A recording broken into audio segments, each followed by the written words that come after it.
الحکمہ فلیحب اہل بیتی من اراد ان ینجو من عذاب القبر فلیحب اہل بیتی من اراد دخول الجنہ بغیر حساب فلیحب اہل بیتی او کما قال صدق اللہ العظیم وصدق رسولہ النبی الکریم الامین المکین الرؤوف الرحیم نحن علی ذالک من الشاہدین والشاکرین والحمد للہ رب العالمین ان اللہ و ملائکتہ یصلون علی النبی یا ایھا الذین آمنوا صلوا علیہ وسلموا تسلیما۔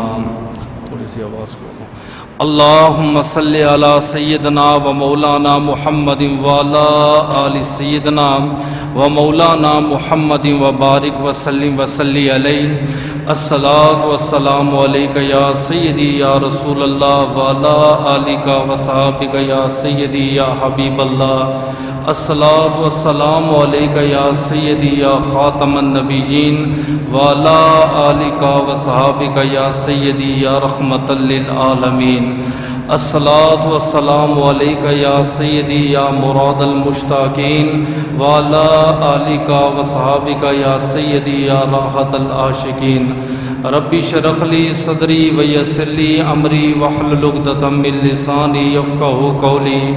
تمام تعریفیں، تمام حمد و ثنا اس ذات کے لیے، وہ ذات جو خالق کائنات بھی ہے، مالک کائنات بھی ہے، رب العالمین بھی ہے، احسن الخالقین بھی ہے۔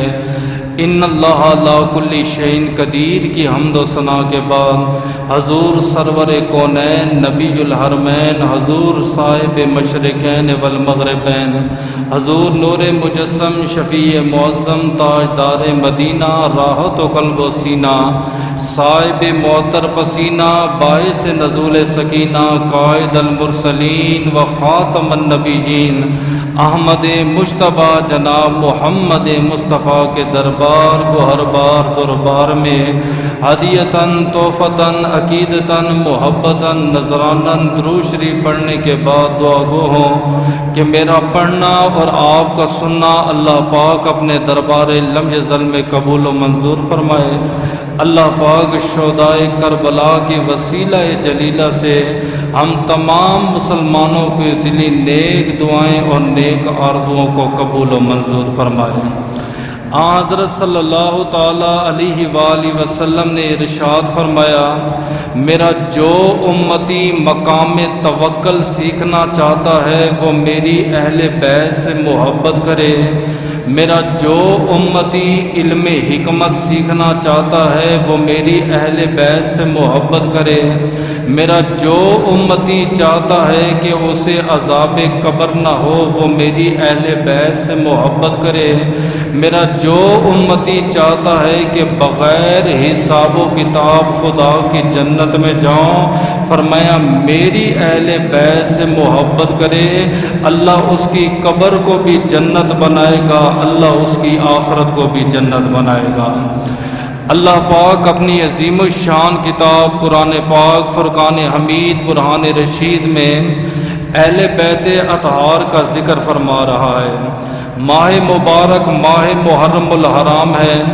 آپ جانتے ہو کہ 10 محرم الحرام کو سید الشہداء سیدنا امام حسین علیہ السلام، آپ کی آل اولاد، آپ کے اصحاب کو شہید کیا گیا۔ میری اللہ کی بارگاہ میں دعا ہے جتنے بھی شہداء کربلا شہید ہوئے ہیں اللہ ان کے درجات کو بلند فرمائے، اور ان کے توسل سے ہمارے جتنے مومنین مومنات اس فانی دنیا سے وصال فرما گئے، اللہ تبارک و تعالی ان کی بخشش و مغفرت فرمائے۔ قرآن کریم کی جو میں نے آیت کریمہ کی تلاوت کیا، اللہ پاک فرماتا ہے انما یرید اللہ لیذھب عنکم الرجس اہل البیت، اللہ تو یہی چاہتا ہے اے نبی کے گھر والوں تم سے ناپاکی کو دور کر دیں، وَيُطَہِّرُکُمْ تَطْہِیرًا، تمہیں خوب پاک اور خوب صاف کر دیں۔ اس آیہ کریمہ کا شان نزول اس طرح ہوا کہ حضرت سلمہ رضی اللہ تعالی عنہا فرماتی ہیں کہ اللہ کے نبی گھر میں بیٹھے ہوئے تھے، ثم جال حسن ابن علی فادخلہ، امام حسن آئے، نبی پاک نے کمبل میں داخل کر دیا، ثم جا حسین ابن علی، حسین بن علی آئے، حضور نے کمبل میں داخل کر دیا، ثم جا فاطمہ بنت محمد، فاطمہ بنت محمد آئی، آپ نے کمبل میں داخل کر دیا، ثم جا علی ابن ابی طالب، مولا علی شیر خدا، نبی نے کمبل میں داخل کر دیا، اور اس کے بعد کہا اللہم ہؤلاء اہل بیتی، اے اللہ یہ میری اہل بیت ہے، میں ان سے محبت فرماتا ہوں، میرے مالک تو ان سے محبت فرما۔ ایکو وغیرہ یہ بند کر دو۔ دوسری روایت کے مطابق آتا ہے کہ 6 ماہ لگاتار اللہ کے رسول سیدہ طیبہ طاہرہ حضرت فاطمہ رضی اللہ تعالی عنہا کے گھر کے پاس سے گزرتے رہے، اور آپ قرآن کریم کی اس آیے کریمہ کی تلاوت کرتے رہے، انما یرید اللہ لیذھب عنکم الرجس، اللہ تو یہی چاہتا ہے تم سے پلیتی اور ناپاکی کو دور کر دے، ویطہرکم تطہیرا، تمہیں خوب پاک اور خوب صاف فرما دے۔ انما یہ کلمہ حصر ہے، اور حصر کہتے ہیں حصار کو، اور حصار کہتے ہیں بند کرنا۔ جب آپ کسی عامل کے پاس جاتے ہو، وہ ایک گول دائرہ لگاتا ہے، اور جو گول دائرہ ہوتا ہے اس دائرے کا نام ہے حصار، یعنی باہر والی چیز جو ہے وہ اندر داخل نہیں ہو سکتی۔ تو اللہ کے رسول نے فرمایا انما، اے میری اہل بیت، یعنی کہ اللہ کے رسول نے یہ گول دائرہ لگا کے بتا دیا دنیا کی جتنی بھی ناپاکی ہے، جتنی بھی پلیتی ہے، وہ میری اہل بیت اطہار کے قریب نہیں آ سکتی۔ آگے فرمایا رس جو ہوتا ہے وہ 14 چیزوں کے لیے استعمال کیا گیا، اور بعض کہتے ہیں قرآن پاک میں لفظ رس 12 چیزوں کے لیے استعمال کیا گیا۔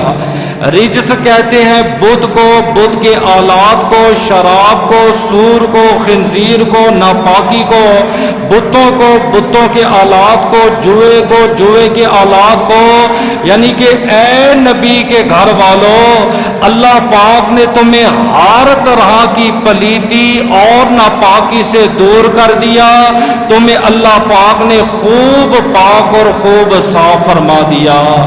آج اس جمعۃ المبارک میں ہم اہل بیت اطہار کا ذکر کریں گے، اس سے پہلے اللہ کی بارگاہ میں دعا ہے اللہ مجھے حق اور سچ بیان کرنے کی، آپ کو سننے کی اور اس پر عمل کرنے کی توفیق عطا فرمائے۔ ہمارے اس ملک پاکستان میں 3 طرح کے گروہ آپ کو ملیں گے، بالخصوص اہل بیت اطہار کے متعلق 3 طرح کے طبقات ملیں گے۔ ایک گروہ وہ ہے جو کہتا ہے سیدوں کی کوئی خاص فضیلت نہیں، جیسے ہم مسلمان ہیں وہ بھی مسلمان ہیں، ہم مومن ہیں وہ بھی مومن ہیں، ہم نے بھی کلمہ پڑھا ہے انہوں نے بھی کلمہ پڑھا ہے، ہم سب آدم علیہ السلام کی اولاد ہیں، سید کی سادات کی کوئی خاص فضیلت نہیں، نہ قرآن میں ان کی کوئی شان ہے نہ احادیث میں ان کی شان ہے، معاذ اللہ جیسے اللہ نے ہمیں بنایا ہے ویسے اللہ نے ان کو پیدا فرمایا۔ دوسرا گروہ وہ ہے جو کہتا ہے میں مانتا ہوں کہ سادات کی بڑی عزت ہے، سادات کا بڑا احترام ہے، احادیث میں بے شمار ان کے فضائل موجود ہیں، تاریخ کی کتب میں بے شمار روایتیں موجود ہیں جس میں واضح ثابت ہوتا ہے اہل بیت اطہار ہم سے جدا ہیں، ہم سے زیادہ شان والے ہیں، عظمت والے ہیں، لیکن وہ ان کا ادب احترام نہیں کرتا۔ تیسرا جو گروہ ہے، جب بھی ہم اہل سنت و جماعت میں سے کوئی بھی سنی مولوی اہل بیت اطہار کی زیادہ شان بیان کر دے، زیادہ فضیلت بیان کر دے، اس پہ فوراً یہ فتویٰ لگتا ہے یہ بندہ شیعہ ہو گیا ہے یا یہ بندہ معاذ اللہ رافضی ہو گیا ہے۔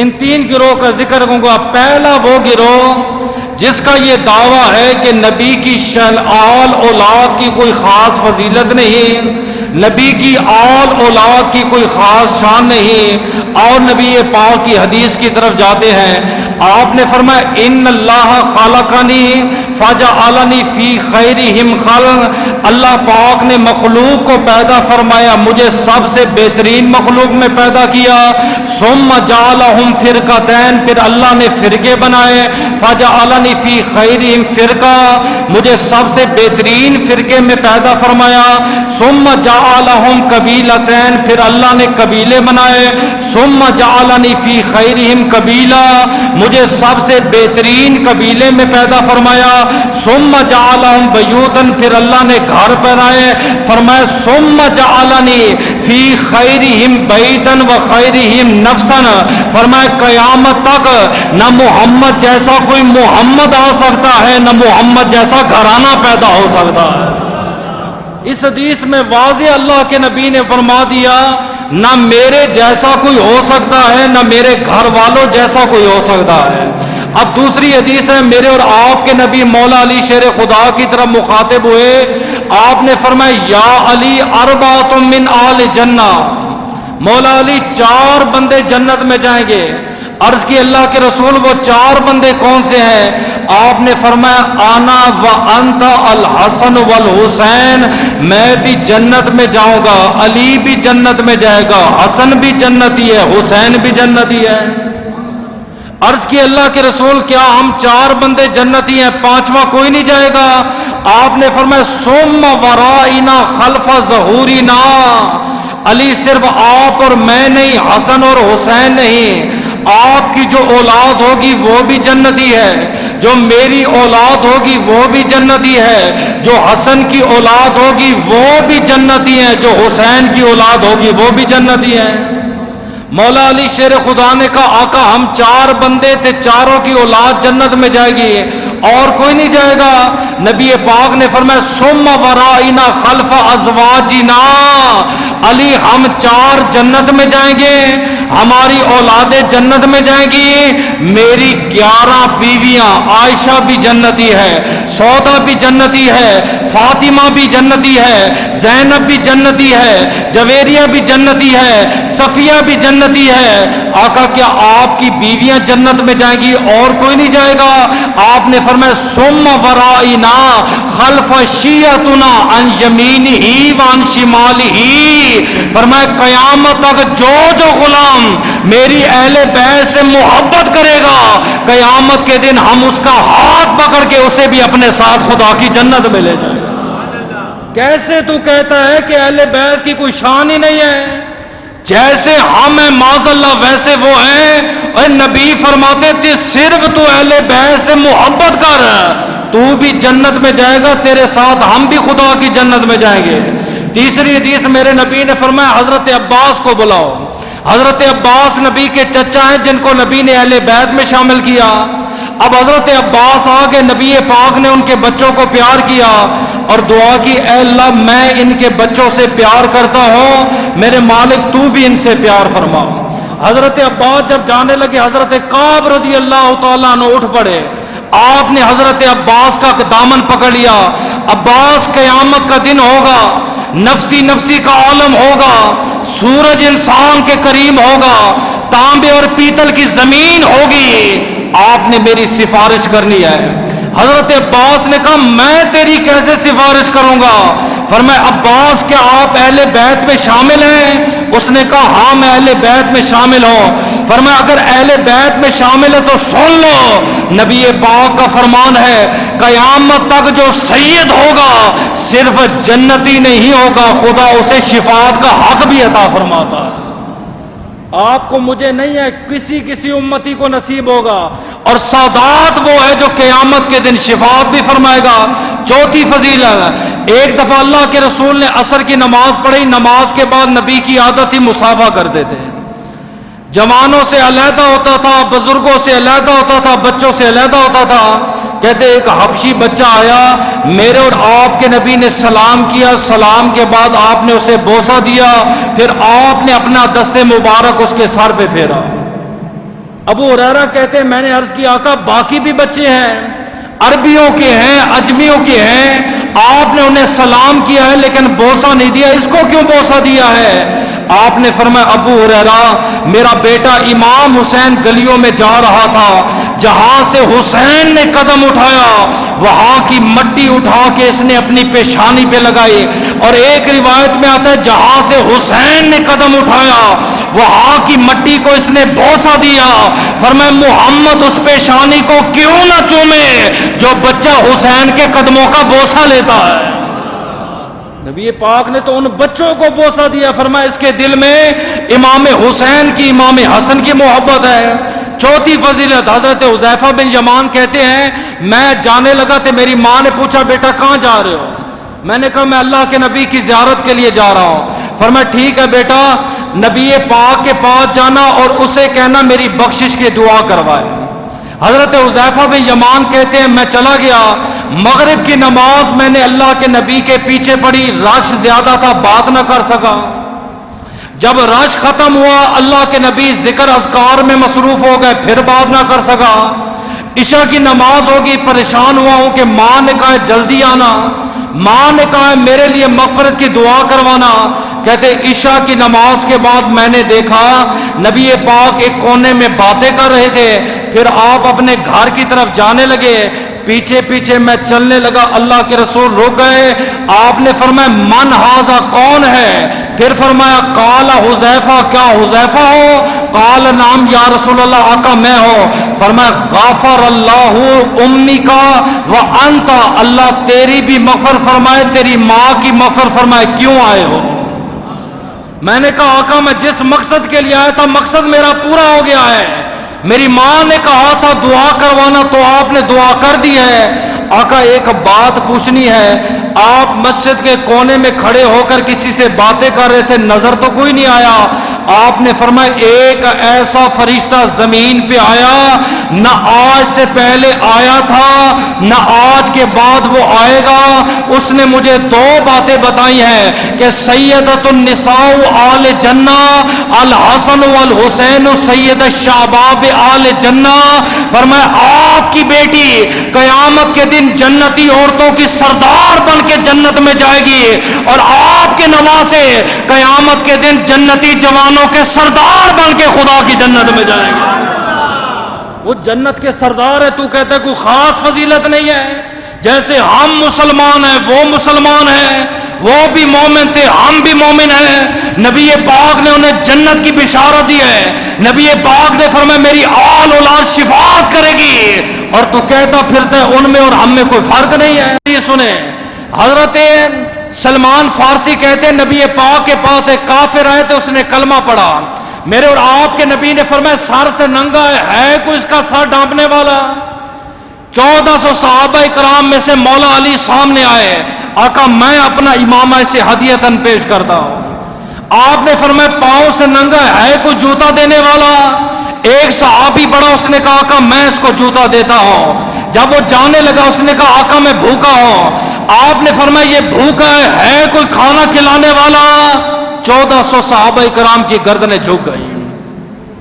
1400 صحابہ مسلمان کھانے کے لیے کھانا نہیں ہے، مہمان کی مہمان نوازی کرنے کے لیے گھر میں روٹی نہیں ہے، صبح کا ناشتہ بھی تجھے ملتا ہے، دوپہر کا کھانا بھی تجھے ملتا ہے، رات کا کھانا بھی ملتا ہے، پھر بھی تو گلے شکوے کر کے سوتا ہے، تو نے رب کا شکر ہی نہیں ادا کیا۔ میرے نبی نے فرمایا جاؤ بھئی میری بیویوں کے پاس لے جاؤ اور اسے کہنا آخر الزمان نبی کا مہمان ہے، اس کی مہمان نوازی کرو۔ سلمان فارسی کہتے میں حضرت عائشہ کے گھر میں گیا، میں نے کہا بی بی نبی کا مہمان آیا ہے، گھر میں کچھ کھانے کے لیے ہے؟ اندر سے آواز آئی ما منا الا الماء، سلمان ہمارے گھر میں پانی کے سوا کچھ نہیں ہے، 3 دن ہو گئے تمہارے نبی نے بھی کچھ نہیں کھایا۔ 11 ازواج کے پاس میں گیا، ہر بیوی نے یہ کہا ہمارے گھر میں پانی کے سوا کچھ بھی نہیں ہے۔ مہمان کہتا اب میں واپس جانا چاہتا ہوں، میں سمجھ گیا ہوں کہ آل رسول کے پاس کھانا کھلانے کے لیے کچھ نہیں ہے۔ اس نے کہا ٹھہر جا، ابھی ایک دروازہ مدینے میں ایسا ہے جہاں سے آج تک کوئی بھوکا نہیں گیا۔ میں نے پوچھا وہ دروازہ کس کا ہے؟ فرمایا نبی کی بیٹی حضرت فاطمہ الزہرا کا دروازہ۔ سلمان کہتے میں مہمان کو لے کر سیدہ طیبہ طاہرہ حضرت فاطمہ کے دروازے پہ پہنچا. میں نے کہا اے نبی کی لخت جگر نور نظر، اللہ کے رسول کا مہمان آیا ہے، کسی کے پاس کھانا نہیں، اگر آپ کے پاس کھانا ہے تو اس کی مہمان نوازی فرما دے. اندر سے آواز ہے ما منا الا الماء. سلمان 3 دن سے حسن حسین بھوکے، میں مہمان کی مہمان نوازی کیسے کروں؟ مہمان واپس جا رہا تھا، اندر سے آواز ہے سلمان آج میرے گھر سے خالی نہ جانا، آج تک اس در سے کوئی مہمان خالی نہیں گیا.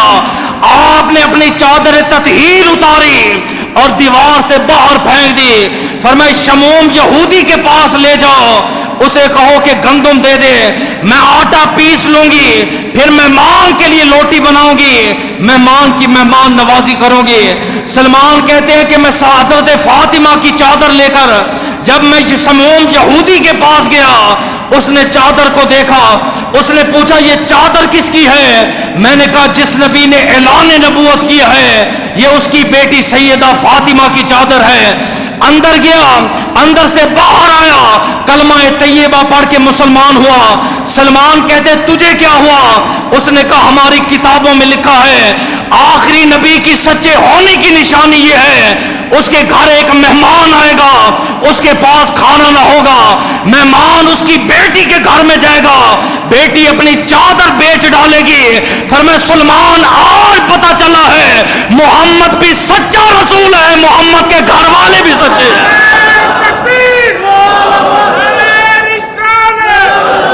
تو کہتا ہے فرق نہیں ہے، یہودیوں نے فرق کر دیا ہے. وہ کہتے ہیں نبی کی شان اور ہے، نبی کے صحاب کی شان اور ہے، نبی کی اہل بیت اطہار کی شان اور ہے. حضرت عثمان نے نبی کی دعوت کیا ہے. آقا کل شام کو دعوت ہے تو کھانا آپ نے میرے گھر کھانا ہے. میرے آپ کے نبی گئے تھے، فرمایا صحابہ تیاری کرو، عثمان نے ہمیں کھانے پہ بلایا ہے. اب اللہ کے نبی جا رہے، عثمان گن رہا ہے 1 2 3 4. کسی نے پوچھا کیا کر رہے ہو؟ اس نے کہا بعد میں بتاؤں گا. حضرت عثمان سخی تھے، سب سے عظیم کھانا کھلایا. میرے نبی نے دعائے برکت کی. جب جانے لگے پھر عثمان گننے لگا 1 2 3 4. کسی نے کہا کیا کر رہے ہو؟ فرمایا میں نبی کے قدم گر رہا ہوں. پوچھا کیوں گر رہے ہو؟ فرمایا میں نے دعا کی تھی اے اللہ اگر تیرا نبی مہمان بن کے میرے گھر آیا، نبی کے ایک ایک قدم پر میں ایک ایک غلام آزاد کروں گا. مولا علی شیر خدا رات کو دیر سے آئے. سیدہ فاطمہ تو زہرا نے پوچھا مولا علی کہاں تھے؟ فرمایا آج عثمان غنی نے دعوت کی ہے تو دعوت بڑی بے مثال تھی، کھانا تو بڑا بے مثال تھا، ادب احترام بڑا بے مثال تھا، تعظیم بڑی بے مثال تھی. لیکن بتاؤ فاطمہ دعوت کیسی ہوئی ہے؟ نبی کے ایک ایک قدم پر ایک ایک غلام آزاد کیا گیا، ہر ایک صحابی سیراب ہو کر گیا.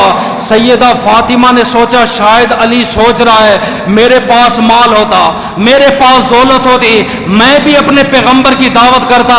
آپ نے فرمایا کل کہہ دینا کہ بابا آپ کو آپ کی بیٹی دعوت پہ بلا رہی ہے. مولا علی شیر خدا گئے، فرمایا اللہ کے نبی آپ کی لخت جگر نور نظر نے آپ کی دعوت کی ہے. فرمایا میں اکیلا آؤں یا صحابہ کو لے کر آؤں؟ فرمایا آپ نے بھی آنا ہے تو اپنے صحاب کو بھی لے کر آنا ہے. تو بے شک جدا کر صحابہ سے اہل بیت کو، نہ وہ کل جدا تھے نہ وہ آج جدا تھے، اور تیری جدائی ڈالنے سے جدائی نہیں پڑے گی. اب نبی پاک چل کے آئے، سیدہ فاطمہ زہرا نے کھانا رکھا، ایسا عظیم کھانا، ایسا عظیم کھانا.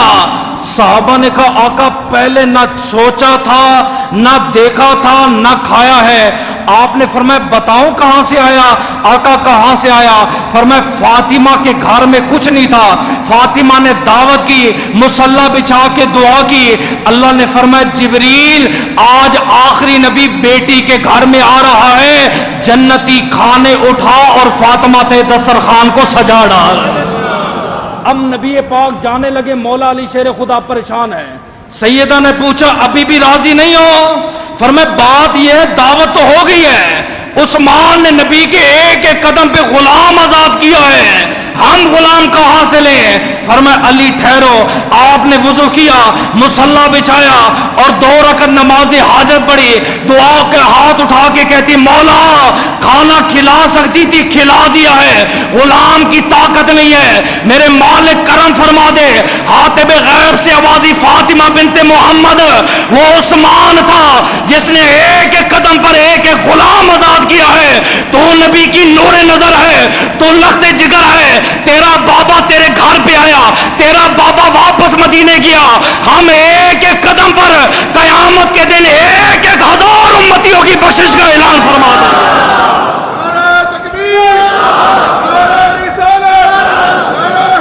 تم کہتے ہو کہ فرق نہیں ہے, آل رسول ہم جیسے ہیں, خون رسول ہم جیسے ہیں. اپنا مقام تو دے, اپنی شکل تو دے. تو ان کے ساتھ برابری کر رہا ہے. حضرت عائشہ اور حضرت فاطمہ کے درمیان ایک بات پہ گفتگو ہو گئی. حضرت عائشہ نے کہا میں افضل ہوں, فاطمہ زہرا نے کہا میں افضل ہوں. انہوں نے کہا میرے بارے میں قرآن میں سورہ نور نازل ہوئی, فرمایا میرے بارے میں بھی قرآن میں آیتیں نازل ہوئی. حالانکہ تقابل نہیں بنتا, ایک طرف صدیق کی بیٹی ہے, دوسری طرف مصطفیٰ کی بیٹی ہے. سمجھ آئی؟ انہوں نے کہا دیکھو میرے نبی نے کہا ہے الفاطمہ تو بدعت منی, فاطمہ میرے جگر کا ٹکڑا ہے. فرمایا تجھے تو جگر کا ٹکڑا کہا ہے, سارا جسم تو نبی کا میرے پاس رہتا ہے. سمجھے؟ پھر حضرت عائشہ نے بڑی زبردست دلیل دے دی. آپ نے فرمایا فاطمہ گفتگو کو یہاں ہی ختم کرتے ہیں, آخری دلیل ہے جواب دے دو. نبی پاک نے فرمایا قیامت کے دن ہر بیوی اپنے شوہر کے ساتھ ہوگی. ہر بیوی قیامت کے دن اپنے شوہر کے ساتھ ہوگی. علماء سے پوچھا گیا, وہ کہتے جس بندے کی 2 بیویاں ہو, پھر فرمایا جس کا اخلاق اچھا ہوگا قیامت کے دن وہ سب سے پہلے ملے گی. فرمایا فاطمہ قیامت کے دن ہر بیوی اپنے شوہر کے ساتھ ہوگی, تو علی کے ساتھ ہوگی, میں محمد کے ساتھ ہوں گی. حضرت فاطمہ خاموش ہو گئی کہ اس کا میں کیا جواب دوں, بات تو ٹھیک ہے, حدیث نبی ہے کہ پاک ہی ہے. حضرت عائشہ مسکرائی, سر پہ ہاتھ رکھا, فرمایا فاطمہ اے تیری برابری کون کر سکتا ہے؟ میں تو تہجد پڑھ کے دعا کرتی ہوں, اے اللہ تو نے عائشہ کو عائشہ نہ بنایا ہوتا, فاطمہ کے سر کا بال بنا دیا ہوتا. آپ لوگ تقابل کرتے ہو. یہ میں نے آپ کے سامنے 8-9 روایتیں رکھ دی ہیں جس سے واضح معلوم ہوا اہل بیت اطہار کو اللہ نے خاص فضیلت, خاص مقام تے مرتبہ عطا فرمایا. یہ پہلا گروہ تھا جس کی نفی کی ہے. دوسرا گروہ جو یہ جانتا ہے, آپ میں سے بھی ہو سکتا ہے جمعہ پڑھا ہے, اس نے آیتیں سنی ہیں, حدیثیں سنی ہیں, جانتا ہے سید کی بڑی شان ہے, سید کا بڑا مقام ہے, سید بڑا ادب احترام والا ہے, لیکن سید کا ادب احترام نہیں کرتا. علماء کہتے ہیں با ادب با نصیب, بے ادب بے, سمجھے؟ ادب ہے, ادب نہ ہو, علم کا سمندر ہو, پھر کوئی فائدہ نہیں. میں نے استاد محترم حضرت عبدالستار سعیدی صاحب, یہ علامہ خادم حسین رضوی صاحب کے بھی استاد ہیں, بہت بڑے کتابوں کے مصنف بھی ہیں, جامعہ نظامیہ میں ہوتے ہیں. وہ جب اسٹیج پہ بیٹھتے نہ پیچھے بیٹھتے. علماء سے پوچھا گیا کیوں؟ وہ کہتے اس وجہ سے میں آگے بیٹھ جاؤں, پیچھے کوئی سید بیٹھا ہو, کسی سید کو پیٹھ نہ ہو جائے. امام اعظم ابو حنیفہ آپ فقہ پڑھا رہے ہیں, دوران فقہ پڑھاتے ہوئے کھڑے ہوئے بیٹھ گئے, کھڑے ہوئے بیٹھ گئے, کھڑے ہو گئے بیٹھ گئے. طلباء نے سبق کے بعد کہا حضرت طبیعت ٹھیک ہے؟ فرمایا الحمدللہ. بھوک تو نہیں لگی؟ فرمایا نہیں. پیاس تو نہیں لگی؟ نہیں. حضرت آپ 17 بار 18 بار کھڑے ہوئے بیٹھ گئے, کیوں؟ فرمایا سامنے میدان پہ بچے کھیل رہے تھے, ان بچوں میں ایک سید تھا, جب وہ میرے سامنے آتا تھا میں اس کی تعظیم کے لیے کھڑا ہو جاتا تھا, اور جب وہ پیٹ کرتا تھا پھر میں نیچے بیٹھ جاتا تھا. امام مالک کو بادشاہ نے کوڑے مارے, جس سے کوڑے مروائے گئے وہ سید تھا. جب آپ کو ہوش آیا فرمایا لوگوں گواہ ہو جاؤ, میں نے سید کو معاف کر دیا. لوگوں نے پوچھا وجہ؟ فرمایا قیامت کے دن یہ میری وجہ سے اگر دوزخ میں چلا گیا تو میرے نبی نے کیا کہہ دیا, مالک تو پیدا ہی نہ ہوتا, تیری وجہ سے میرا بیٹا جہنم میں چلا گیا ہے, اس لیے اٹھے فوراً معاف کر دیا. اور امام شافعی کیا کہتے ہیں؟ آپ فرماتے جے اہل بیت کی محبت کا نام رافضیت ہے, میں رافضی ہی ٹھیک ہوں. یہی ہمارے اندر سب سے بڑا فتنہ جو اہل بیت کی شان بیان کرے یہ شیعہ ہو گیا ہے، یہ معاذ اللہ رافضی ہو گیا ہے نا۔ قرآن جو اہل بیت کی شان بیان کرتا ہے، قرآن پہ کیا فتویٰ لگاؤ گے؟ اور نبی کی ہزاروں حدیثیں ہیں جس میں اہل بیت کی فضیلتیں موجود ہیں، آپ پیغمبر پہ کون سا فتویٰ لگاؤ گے؟ نبی کے اصحاب نے اتنی شانیں بیان کی ہیں، آپ صحابہ پہ کون سا فتویٰ لگاؤ گے؟ اور یہ بھی میں بتا دوں، جتنا ادب صحابہ نے اہل بیت کا کیا کوئی مائی کا لال کر ہی نہیں سکتا، سمجھے؟ کسی مولوی کو آپ کے جمعے میں سید آتے ہیں جمعہ پڑھنے، آپ نے کبھی کھڑے ہو کے استقبال کیا ہے؟ میرے نبی جمعہ پڑھا رہے ہیں، حسن حسین آئے، میرے نبی نے خطبہ چھوڑ دیا، دونوں کو اٹھایا، فرمایا انما الاموال والاولاد فتنہ، فرمایا مال تے اولاد فتنہ ہے۔ حضرت عمر خطاب کر رہے ہیں 22 لاکھ میل مربع پر جنہوں نے اسلام کو پہنچایا ہے، جن کے ڈر سے شیطان بھی کانپتا ہے، حضرت امام حسن یا حسین ہے، عمر اترو میرے نانا کا ممبر ہے۔ حضرت عمر رو پڑے، اتر پڑے، فرمایا بیٹا تو سچ کہتا ہے، تیرے نانا کا ممبر ہے، ہم کون ہوتے ہیں بیٹھنے والے؟ حضرت عبداللہ بن عمر حضرت عمر کا بیٹا ہے، امام حسن یا امام حسین کے ساتھ جھگڑا ہو گیا، بچوں میں ہو جاتا ہے۔ امام حسن نے جواباً کہا اے تیرا بابا ہمارے نانا کا غلام ہے، غلام کا بیٹا ہو کر ہم سے لڑتا ہے۔ آپ کا بیٹا بڑے جلال میں آ گیا، میرا بیٹا، میرا بابا امیر المومنین ہے، خلیفۃ المسلمین ہے، نبی پاک کا سسر ہے، مولا علی شیر خدا کا داماد ہے، شیطان جس سے کانپتا ہے۔ نبی نے فرمایا میرے بعد کوئی نبی ہوتا خدا عمر کو بناتا، یہ میرے باپ کو کہہ رہا ہے تیرا بابا ہمارے نانا کا غلام ہے۔ بیٹا روتا ہوا گھر گیا، جناب عمر نے پوچھا بیٹا کیا ہوا؟ فرمایا حسن حسین سے جھگڑا ہوا، تے حسن نے کہا تیرا بابا ہمارے نانا کا غلام ہے۔ آپ نے فرمایا سچی بات ہے جی؟ سچی پکی بات ہے جی؟ پکی گواہ ہیں جی؟ وہ محلے کے لڑکے گواہ ہیں۔ آپ نے فرمایا چلو آؤ۔ تلوار ویسے بھی ہاتھ میں ہوتی تھی، جب آپ نکلے صحابہ کرام پیچھے پیچھے۔ آج کا کوئی بندہ ہوتا کہتا اللہ خیر کرے، آج کیا ہوگا؟ آپ گئے، فرمایا امام حسن آپ کا اس کے ساتھ جھگڑا ہوا؟ جی جھگڑا ہوا۔ آپ نے جواباً کیا کہا؟ فرمایا میں نے کہا تیرا بابا ہمارے نانا کا غلام ہے۔ فرمایا یہ کاغذ اور پینسل لے کر آؤ، فرمایا یہ لکھ کے دے دو مجھے۔ انہوں نے لکھا، حضرت عمر گلیوں میں جھونکنے لگے، سفید داڑھی ہے۔ انہوں نے کہا بابا پہلے اس نے میرے سامنے آپ کی بےزتی کی ہے، اب سب کے سامنے کہہ رہا ہے عمر ہمارے نانا کا غلام ہے۔ فرمایا بیٹا تجھے سمجھ نہیں ہے، بس جب میرا وصال ہو جائے یہ پرچی میرے کفن میں رکھ دینا، قبر میں فرشتے کہیں گے نبی کے بارے میں کیا کہتا تھا، میں پرچی سامنے رکھ دوں گا، میں کہوں گا مجھ سے کیا پوچھتے ہو، حسین کہتا تھا عمر ہمارے نانا کا غلام ہے۔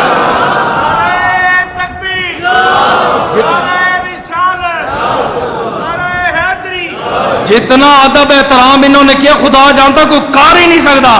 اب حدیث سنیے گا، نبی پاک نے فرمایا انی تارکم فیکم ثقلین، میں تمہارے اندر دو بھاری چیزیں چھوڑ کے جا رہا ہوں، غور کر کے غور سے توجہ سے سنیے گا۔ وَأَوَّلُ مَا بِكِتَابِ اللَّهِ فَخُذُوا بِكِتَابِ اللَّهِ فِيهِمُ الْهُدَى وَالنُّورُ، آپ نے فرمایا سب سے پہلے قرآن چھوڑ کے جا رہا ہوں، قرآن میں ہدایت بھی ہے، قرآن میں نور بھی ہے۔ اس سے ملتی جلتی حدیث جو مسلم ہے وہ بھی پڑھ دو، انی تارکم فی ثقلین، میں تمہارے اندر دو بھاری چیزیں چھوڑ کے جا رہا ہوں۔ ایک آپ نے فرمایا اولو بکتاب اللہ، ایک اللہ کی کتاب ہے۔ آپ نے فرمایا کہ وَإِنْ أَخَذَ وَإِنْ تَمَسَّتْكُمْ، اگر تم نے اس کو پکڑ لیا، لَن تُضِلُّوا مِن بَعْدِي، میرے بعد تم گمراہ نہ ہوگے۔ دو چیزیں ہیں، نہ میرے بعد کوئی نبی آئے گا، نہ میرے بعد کوئی رسول آئے گا، میں اپنی امت کو دو چیزیں چھوڑ کے جا رہا ہوں، اگر پکڑ لو گے گمراہ نہ ہوگے۔ آقا پہلی آپ نے فرمایا بکتاب اللہ، اللہ کی کتاب قرآن پاک ہے، فخذو، سے مضبوطی سے پکڑ لو۔ آقا دوسرا آپ نے فرمایا وَإِطْرَةِ رسول اللہ یا اہل البیت، دوسری میری اہل بیت اطہار ہے۔ بڑے بڑے دو گروہ ہیں، ان کا ذکر کر دیتے آپ کو سمجھ آ جائے گا۔ ایک نے قرآن کو اتنا پکڑا. آج جلسہ ہے، کون آ رہا ہے؟ مصر سے قاری صاحب آ رہے ہیں، مصری قاری آ رہا ہے. اچھا، ہمارے مدرسے میں حفظ کی کلاسیں 18 کلاسیں ہیں، اتنے بچے ہمارے پاس پڑھتے ہیں، 7 اشرا کے قاری ہمارے پاس ہیں، ٹاپ کے قاری ہیں. ہم کہتے قرآن اتنا کیوں پڑھتے ہو؟ فرمایا نبی نے کہا تھا 2 چیزیں چھوڑ کے جا رہا ہوں، ایک قرآن ہے، مضبوطی سے تھام لینا. میں نے کہا صرف قرآن نہیں، اہل بیت اطہار بھی ہے. تم نے قرآن کو تو پکڑ لیا، حافظ قرآن بھی تمہارے اندر ہے، قاری قرآن بھی تمہارے اندر ہے، لیکن اہل بیت کا بغض تمہارے چہروں پہ ہم نے دیکھا ہے. ہم نے اہل بیت کی نفرت تمہارے چہروں پہ دیکھی ہے. اہل بیت کا نام سننا تم گوارا نہیں کرتے، اہل بیت کے ناموں پہ نام رکھنا گوارا نہیں کرتے. کل کی ویڈیو ہے، ایک مولوی صاحب نے سبیل کو گرا دیا، اس نے کہا سبیل نہیں لگانی، اس نے کہا میں سنی ہوں، سنیوں کو پلا، اس نے کہا جائز نہیں، لگانی نہیں ہے. کہاں لکھا ہوا ہے قرآن میں؟ میں نے کہا بات وہی آگی، نبی نے فرمایا میں 2 چیزیں چھوڑ کے جا رہا ہوں، ایک قرآن ہے، دوسری اہل بیت ہے. قرآن کو پکڑ لیا، اہل بیت کو چھوڑ دیا. دوسرا کہتا ہے اہل بیت 12 مہینے علی، 12 مہینے حسین، نہ حسن کا نانا، 12 مہینے شہادت، 12 مہینے مسائم، 12 مہینے حسین. میں نے کہا کوئی حافظ قرآن بھی ہے تمہارے اندر؟ ایک حافظ قرآن نہیں ہے، ایک قاری قرآن نہیں ہے. تو کیسے کہتا ہے یہ حدیث پہ ہم عمل کر رہے ہیں؟ نبی نے فرمایا میں 2 چیزیں چھوڑ کے جا رہا ہوں، ایک قرآن ہے، دوسری میری اہل بیت ہے. ایک نے قرآن کو پکڑ لیا، دوسری نے اہل بیت کو چھوڑ دیا. جس نے قرآن کو پکڑا اس نے اہل بیت کو دشمن بنا لیا، جس نے اہل بیت کو پکڑا قرآن کو دشمن بنا دیا. اور آگے نبی نے پتہ کیا فرمایا؟ فرمایا خدا کی قسم نہ قرآن اہل بیت سے جدا ہوگا، نہ اہل بیت قرآن سے جدا ہو گئی. مطلب کیا؟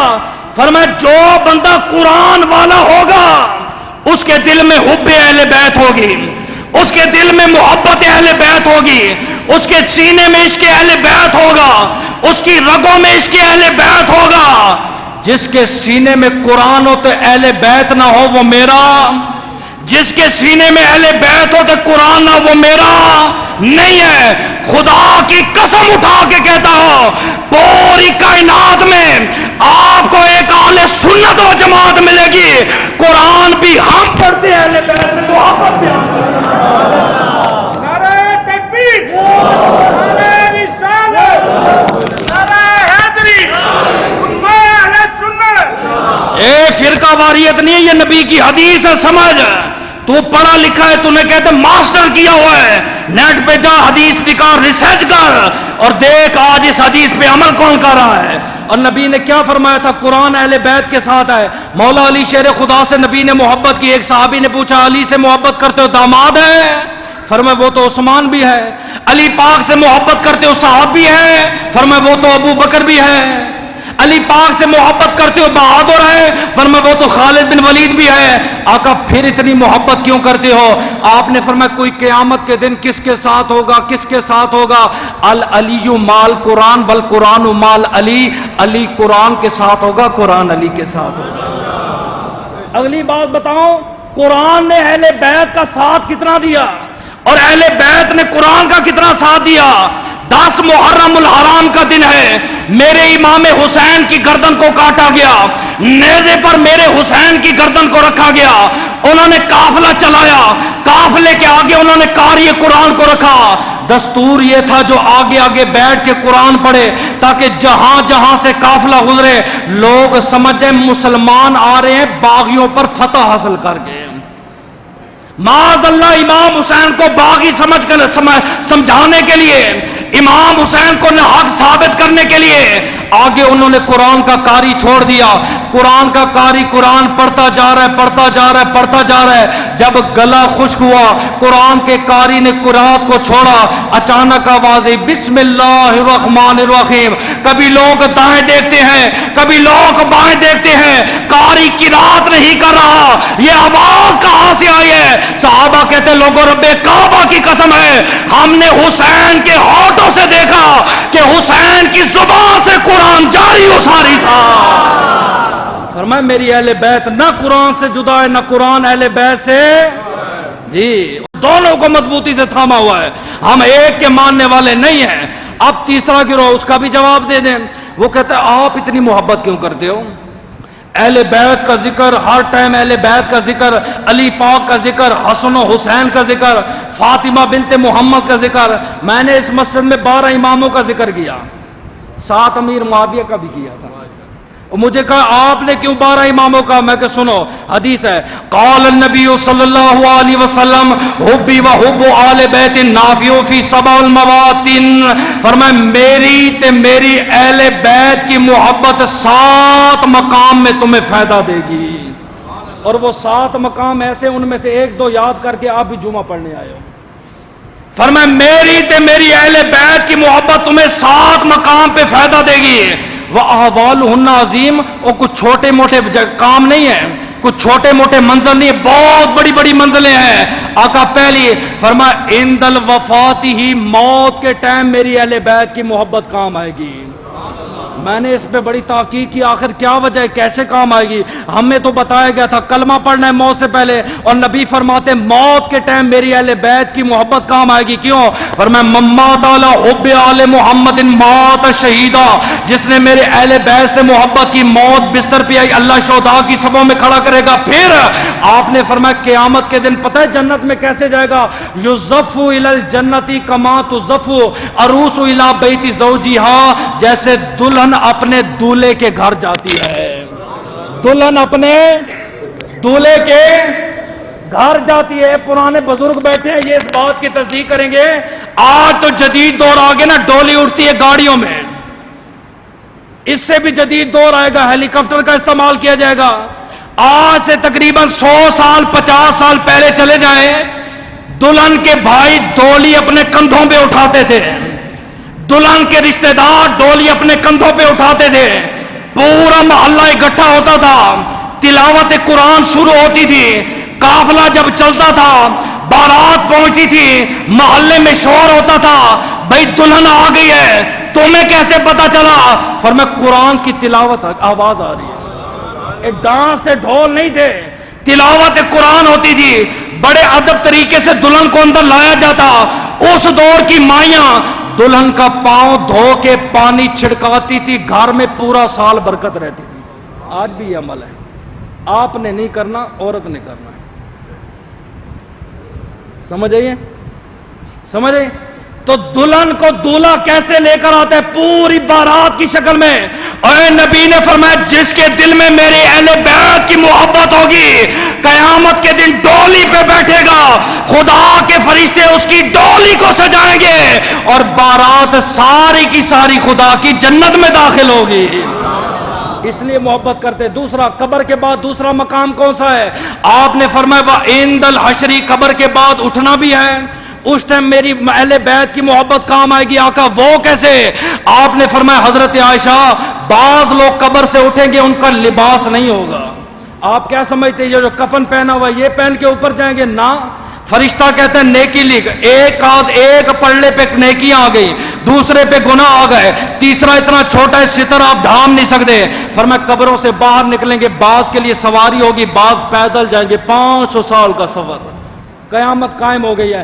آپ نے فرمایا جس کے دل میں میری اہل بیت کی محبت ہوگی عائشہ، وہ قبر میں بعد میں اٹھیں گے، سواریوں کا انتظام اللہ اس کے لیے پہلے فرما دے گا۔ تیسرا آپ نے فرمایا وَعِندَ الْكِتَابِ وَعِندَ الْحِسَابِ وَعِندَ الْمِيزَانِ، یہ 3 چیزیں میں جمع کر رہا ہوں، وقت کم ہے۔ فرمایا ایک تو اس کو حساب و کتاب اس کے دائیں ہاتھ میں ملے گا، تیسرا اس کا حساب آسان کیا جائے گا، چوتھا جب میزان پہ آئے گا نا، نام اعمال تولے جائیں گے، گناہ کا پلڑا بھاری ہوگا، نیکیوں کا پلڑا کم ہوگا۔ اتنے میں فرشتے کہیں گے دوزخ میں لے جاؤ، میں کہوں گا ٹھہرو ٹھہرو ٹھہرو، اپنی جیب سے میں ایک پرچی نکال کے وہاں رکھوں گا، نیکیوں والا پلڑا بھاری ہو جائے گا۔ امتی پریشان ہو کے کہے گا آقا یہ کون سی نیکی ہے؟ فرمایا یہ وہ درود ہے جو تو نے مجھ پہ تے میری آل بیت اطہار پہ پڑھا تھا۔ وعند الصراط، اور قیامت کے دن جب اندے صراط پل صراط ہوگا جو بجلی کی طرح تیز ہے، تلوار سے باریک ہے، اہل بیت کی محبت ہوگی، اللہ تبارک و تعالی اس پل سے بجلی کی طرح پار فرمائے گا۔ آخری بات، حضرت سلطان باہو رحمۃ اللہ تعالی علیہ، ان کا ایک خلیفہ تھا، اس کا نام تھا بابا امیر، ویسے اس کو بابا بابا کہتے تھے، نام تھا اس کا بابا امیر رحمۃ اللہ تعالی علیہ۔ ان کا کام تھا تعویذات و عملیات کا، اصلی بابا تھا، جعلی بابا نہیں تھا۔ طریقہ کار یہ تھا کہ جو بھی کوئی مرد یا عورت آتی وہ اپنا مسئلہ پیش کر دی، آپ کہتی بیٹی وہ سامنے چندے والا باکس ہے، یہ سلطان باہو رحمۃ اللہ تعالی علیہ کے لیے آستانے کے لنگر کے لیے ہم جمع کرتے ہیں، اس میں اپنا نذرانہ ڈالو، ہم یہاں پہ تمہارے لیے دعا کریں گے، اللہ تمہارا کام فرما دے گا۔ ہوتا ایسے تھا، لیکن جس کا کام نہ کرنا ہوتا یا نہیں ہوتا، آپ پہلے کہہ دیتے بیٹی واپس چلا جا، تیرے کام نہیں ہوگا۔ یہ نہیں کہ آج والے تویز والے خون لے آتے، بکرا لے آتے، زعفران لے آنا، یہ سب ڈرامہ ہے۔ سید ایک کو پھانسی ہوگی، بے قصور بیچارہ سید ہے، سزائے موت سنا دی گئی ہے، 2 دن پھانسی کو رہ گئے، اس کی ماں آ گئی، اس نے کہا بابا میر کام ہے، آپ نے فرمایا کیا کام ہے؟ فرمایا سادات فیملی سے ہوں، میرا بیٹا سید ہے، بے قصور ہے، میں قسم بھی اٹھانے کے لیے تیار ہوں کہ آپ کوئی دعا کرے اللہ تبارک و تعالی ہمارے اوپر رحم فرمائے۔ آپ نے فرمایا بی بی تیرا کام نہیں ہو سکتا، واپس چلی جا۔ بیچاری بڑی پریشان ہو کر روتی ہوئی گئی، گھر گئی، بچی کے نانی نے کہا، بچے کی نانی نے کہا کیا ہوا؟ اس نے کہا بابا امیر نے منع کر دیا، فرمایا سید کی رہائی نہیں ہو سکتی۔ اور نانی نے کہا تجھے طریقہ ہی نہیں آتا بات کرنے کا۔ نانی گئی بڑے ادب احترام سے، اس دور میں 100 روپیہ باکس میں ڈالا، باوضو ہو کے آپ کے سامنے بیٹھی، سلام کیا، دعا دی، فرمایا بابا امیر ہیں تو نبی ہمارے، آپ کے تعلقات کچھ گہرے ہیں، آپ ذرا دعا کریں نا، آپ ذرا سفارش کریں، ہو سکتا ہے کہ آپ کی سفارش پر ہمارا نواسا جو ہے باہر آ جائے۔ آپ نے فرمایا بی بی کام نہیں ہونا، کام نہیں ہونا ہوتا تو میں کر دیتا۔ نانی جی کو جو غصہ آیا، اس نے کہا بابا امیر جب تو کام نہیں کرتا نا، کل قیامت کا دن ہوگا، نفسی نفسی کا عالم ہوگا، میں قیامت کے دن اپنے پیغمبر کو کہوں گی اے اللہ کے رسول میں سید زادی تھی، اس کے در پہ گئی تھی، اس نے مجھے خالی ہاتھ بھیج دیا۔ بابا امیر کہتے میری آنکھوں سے آنسو جاری ہو گئے، میں نے کہا مائی فکر نہ کر، مجھے تھوڑا سا ٹائم دے، میں تیرا کام کرتا ہوں۔ آپ اندر گئے، وضو کیا، 2 رکعت نماز نفل ادا کیے، اللہ کی بارگاہ میں دعا کی، فرمایا انشاءاللہ کل تیرا بیٹا رہا ہو جائے گا۔ اگلے دن بچہ رہا ہو گیا، دوسری پارٹی نے صلح کر دی۔ جیسے ہی بابا امیر رحمت اللہ علیہ سخی سلطان کے دربار میں گئے نا، تے بابا سلطان ناراض ہو گیا۔ آپ نے فرمایا اے بابا امیر تو نے اچھا نہیں کیا، اے بابا امیر تو نے اچھا نہیں کیا۔ کہا حضرت کیا کرتا تھا؟ سید زادیاں گھر آ گئی تھی، آل رسول تھی، میں خالی نہیں بھیج سکتا۔ فرمایا تو نے اچھا نہیں کیا۔ تھوڑی دیر بعد بابا جی کا وصال ہو گیا۔ مریدوں نے پوچھا حضرت کیا ہوا؟ فرمایا اس کی موت لکھی ہوئی تھی، اس کی موت کا فیصلہ ہو چکا تھا۔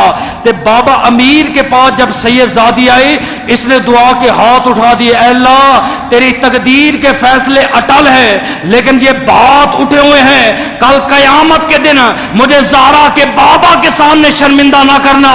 اگر بات اٹل کی ہے، میں اپنی زندگی کی عمر اسے دیتا ہوں، میرے صدقے سے اس کو آزاد فرما۔ اللہ نے اس بابا کی دعا کو قبول فرما لیا۔